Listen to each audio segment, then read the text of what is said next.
நான் குழந்தையாக போகிறேன். ஏன் தெரியுமா? குழந்தையானா எல்லாம் கிடைக்குமா. இது நான் சொல்லலை, எங்கள் மம்மி சொல்லலை, எங்கள் டாடி கூட சொல்லலை. யார் சொல்கிறா தெரியுமா? சிங்கமுத்து அவங்க சொல்கிறாங்க. நீங்கள் குழந்தையாகி பாருங்களேன். உண்மையிலேயே நான் புரட்சித் தலைவர் அம்மா அவர்கள் முதலமைச்சராக இருக்கும்போது நான் குழந்தையாக பிறந்திருந்தால் சட்டை கிடைச்சிருக்கும், டவுசர் கிடைச்சிருக்கும், பேனா கிடைச்சிருக்கும், பென்சில் கிடைச்சிருக்கும், நோட்டு கிடைச்சிருக்கும், புத்தகம் கிடைச்சிருக்கும், ஜாமெட்ரி பாக்ஸ் கிடைச்சிருக்கும், லேப்டாப் கிடைச்சிருக்கும். ஐயா ஐயோ ஒரு பேக் கொடுத்துருப்பாங்க. எல்லாம் ஒன்னா தூக்கி போட்டு அமைக்கிட்டு சைக்கிள்ல ஜாலியா போயிருப்பேன். ஏன்டா என்னை பெத்தாலும் எங்க அப்பாவை கேட்டா முடியாதுட்டான். 85 வயசாச்சு போடணும், என்னை வற்புறுத்தாத தம்பி. காசு கொடுக்குறாங்கிறக்காக தேவையில்லாம செஞ்சு என்னை புடமா பார்க்க மாட்டேன். அந்த அளவுக்கு அம்மா அவர்களுடைய திட்டங்கள்லாம் எப்படி எல்லாம் இருக்கு நல்லா யோசிச்சு பாருங்க. இந்த பக்கம் போனா முன்னாடி எல்லாம் எங்க பாட்டி சொல்லும், ஒரு பாட்டி இருக்கு எங்க ஊர்ல, ஏண்டா மெட்ராஸுக்கு பிழைக்க பொரியல ஒரு 5 கொடுக்கப்படாதா, கோவில வாங்கி போட்டுக்கிறவனே பாட்டி, வெத்தலை வாங்கி போடுவனே அப்படின்னு கேட்க நான் 10 இருக்கிறத கொடுத்துட்டு வருவேன். இப்ப போனா பேச மாட்டேங்குது. என்னன்னு கேட்கிறேன், என்ன ரொம்ப கிராக்கி பண்ற பாட்டி, பேச மாட்டேங்கிறாடா கத்திக்கிட்டு போகுது. 4 ஆடு கொடுத்துச்சுரா அவங்க அம்மா. இந்த ஆட்டுக்குட்டியெல்லாம் சும்மா இருக்க முடியாம 40 ஆடு ஆகி போச்சு. 2 ஆட்டை வித்து பெரிய மயினை கொடுத்தேன், 2 ஆட்டை வித்து சின்ன மயினை கொடுத்தேன், 2 ஆட்டை வித்து வேண்டாம் வேண்டாம் பெத்தனே ஒரு சனிப்பைய அவனுக்கு கொடுத்தேன். 2 ஆட்டை வித்து மடியில வச்சிருக்கேன், உனக்கு வேணுமா சொல்லு.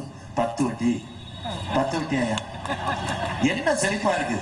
அதே மாதிரி பக்கத்து கிராமத்துல ஒரு பாட்டி மத்திய கண்ணத்தோடு ஒட்டிய வயிறோடு அப்படியே குளிது விழுந்த மேனியோடும் அவிழ்ந்து சிறந்த கூந்தலோடும் கண்டலாம் போலதில்லை அடைஞ்ச பாட்டி இன்னைக்கு மனிஷா கோயிலாள மாதிரி நின்னுது.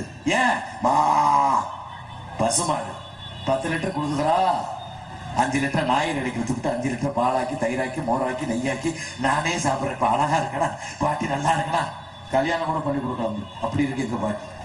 எங்க வீட்டுக்கு பக்கத்துல ஒரு திமுக கலவி இருக்கு, அவங்க மயன் பாண்டி, பக்கத்து வீடு, அதுக்கு 75-80 ஆச்சு. மயன் பாண்டி காலையிலே சத்தம் போடும், அட பாண்டி 2 இட்லி வாங்கிட்டு வா. போதும் போதும், ஒரு நேரம் சாப்பிட்டா போதும், உடனே என்ன கல்யாணமா பண்ணி கொடுக்க போறேன், பாலாவது வாங்கிக்கிறா, சாகு 2க்கு வாங்கி நிறைய ஊத்துறேன், நீனு உருப்பட மாட்டேன், உன் கருணாநிதி உருப்படவே மாட்டேன்னு உருப்பட.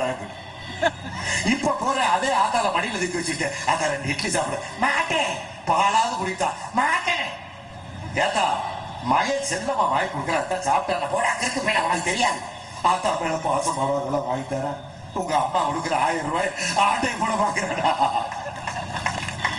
என்ன விளையாட்டா இருக்கு. இதுல வேற ஒருத்தர் வந்திருக்காங்க இருக்கு, அவர் முதலமைச்சரா.